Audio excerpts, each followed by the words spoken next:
আজকে একটা কথা বলবো, যে কথাটা অনেক গুরুত্বপূর্ণ বিষয় আর কি। একটা বাস্তবমুখিকতা ছেলেদের জন্য।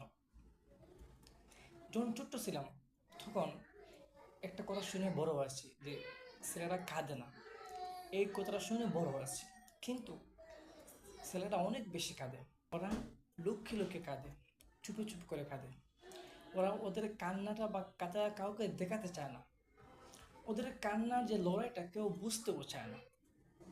ওরা কি করে, ফ্যামিলি, আপনজন, পরিবার সবার জন্য ওদের নিজের কষ্টটা সহ্য করে, ক্ষুধার যন্ত্রণা সহ্য করে থাকে। ওরা কাউকে এগুলো বুঝতে চায় না, কিন্তু ওরা খাদে, কাউকে দেখে না। কারণ সে জানে, সে তার এই কান্নার খবর কেউ জানলে উনিও তো অনেক কষ্ট পাবে। বিদেশে কাউকে বলতে চায় না বা কাউকে বলে না। এটাই হচ্ছে ছেলেদের জীবন। যদি আমার কথাগুলো ভালো লাগে বা বাস্তবমুখী কথা বলে থাকি, তাহলে শেয়ার করে দিবেন।